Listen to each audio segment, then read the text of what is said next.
आखिरी बात, जो चौथा राज था रसूलुल्लाह का, जिससे जो है तहरीक जो सीरत की थी ये कामयाबी की तरफ पहुंची, और हमारे उन्वान का भी आखिरी जो बाब है वो था कि eliminating of nationalism and tribalism, कि आप सल्लल्लाहु अलैहि वसल्लम ने फिरका परस्ती और कौम परस्ती इन दोनों की जो है नफी की। जो रसूलुल्लाह के ज़माने में स्ट्रक्चर था, सोसाइटी जिस स्ट्रक्चर के ऊपर थी वो ट्राइबलिज्म था। एक ट्राइब है, उसका एक बड़ा सरदार है, उसने जो बात बोल दी वो पूरा का पूरा ट्राइब मान लेगा। उस ट्राइब के कुछ कस्टम्स हैं, कुछ डूज एंड डोंट्स हैं, ये करना चाहिए, ये तमाम चीज़ें। और ये आज से 100 साल पहले तक था और आज भी शायद कुछ जगहों पे है, लेकिन फिर ओवरऑल आज के मामलात में ये हालात बहुत बदल चुके हैं। रसूलुल्लाह ने ये दावत पेश की कि इस्लाम जो है एक ग्लोबल दीन है। ये दीन जो है मक्के के लिए, अरब के लिए, अरबी ज़बान के लिए नहीं, बल्कि कुल के कुल नौ इंसानियत के लिए आया हुआ है। और जो कबायली अज़बियतें, प्रेजुडिज्म थी उस वक्त, आपस के कबीले के छोटे छोटे मामलात के ऊपर 100 साल के लिए जंगे करते। किसी की बकरी किसी दूसरे शख्स के ज़मीन पर आ गई और बकरी ने जो है कुछ खा लिया घास वहाँ की, तो उसके ऊपर जंग छिड़ गई। छोटे छोटे मामलात के ऊपर सदियों तक जो है जंग चलती, बाप जाता बेटा आता, बेटा जाता उसका पोता आता, और ये लोग जंग करते। रसूलुल्लाह ने ये तमाम नेशनलिज्म को मीसाक़ मदीना और जो तरबियत मक्के में 13 साल की उसके अंदर जो है रौन दिया। और जो मीसाक़ मदीना हुआ, मदीने के फर्स्ट स्टेजेस, अर्ली स्टेजेस के अंदर, उसमें जो 3 मेजर काम थे, उसमें से एक काम था कि जितने मुहाजिर मक्के छोड़ के आए हैं और यहाँ मदीने के अंसार हैं, ये सब आपस में भाई भाई हैं। इन सब का स्टेटस सोसाइटी में बराबर है। पूरा का पूरा लॉ जो अंसारी के ऊपर इंप्लीमेंट होगा वही लॉ मुहाजिर के ऊपर इंप्लीमेंट होगा। जो अपॉर्चुनिटीज मुहाजिर को दी जाएंगी वही अपॉर्चुनिटीज अंसार को भी दी जाएंगी। ये चीजें जो है रसूलुल्लाह ने जो है इन तमाम लोगों की ज़हनियत में डाला।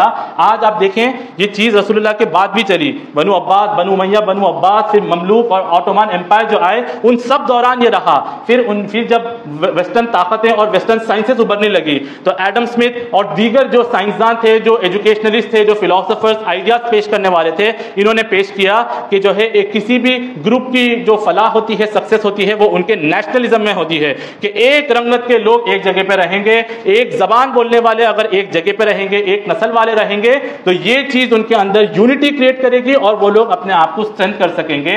ये जब उन्होंने ये फलसफा पेश किया, इसको इंप्लीमेंट किया गया। 1916 में जो है साइक्स एंड पिकेट एग्रीमेंट हुआ और उस वक्त तक सल्तनत उस्मानिया बहुत कमजोर हो चुकी थी, बहुत कमजोर। तमाम इलाके उनके हाथ से निकल गए थे जो फार स्ट्रेच थे। साइक्स पिकेट एग्रीमेंट 1960 में तय पाया कि ये जो मोरक्को है ये इलाके स्पेन को दे दिए जाए, जो लीबिया है ये इटाली को दे दिया जाए, और दीगर जो इलाके हैं इनको जो है नक्शों में फाड़ फाड़ के अलग जो उस वक्त की मगरबी ताकतें थी, बरतानिया, फ्रांस और ये तमाम, इन सब के अंदर बांट दिए जाए। रसूलुल्लाह की वो जो एक उम्मत हुआ करती थी, वन नेशन वन लीडर, और ऑटोमान एम्पायर के अंडर 43 से 44 कंट्रीज आते थे, उन तमाम को जो है डिवाइड करके सबको अपने अपने ग्रोह में बांट दिया।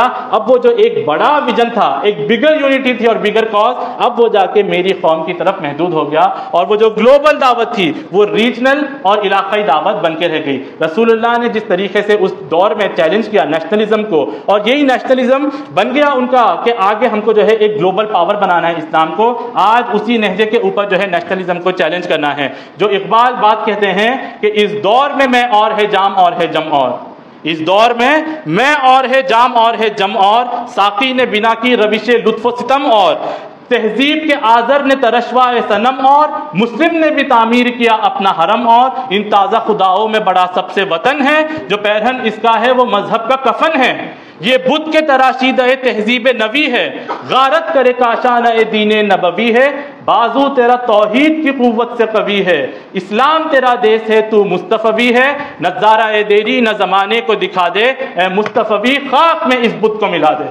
ये जो नेशनलिज्म जिसने लोगों को डिवाइड किया है, उस नेशनलिज्म के उसूलों के ऊपर चैलेंज करके जो है इस्लाम को एक ग्लोबल आइडियोलॉजी और एक ग्लोबल पावर की तरफ ले जाना है, जिस तरीके से रसूलुल्लाह लेके गए। इसके बाद फिर खालिद बिन वलीद रज़ियल्लाहु ताला अन्हु, अमर इब्न अल-आस रज़ियल्लाहु ताला अन्हु, अबू सुफियान जैसे कद्दावर शख्सियत की एंट्री होती है। वो लोग फिर इस्लाम को एक्सपैंड करते हैं। हम पहले ही एक्सपेंशन की तरफ तवज्जो दें और जो आइडियोलॉजी है, जो सेटअप है, उस पर कोई पुख्तगी नहीं है, तो ये तमाम चीजें जो है कोई खैर की तरफ नहीं ले जाएंगे, इससे नए नए फितने जन्म लेंगे।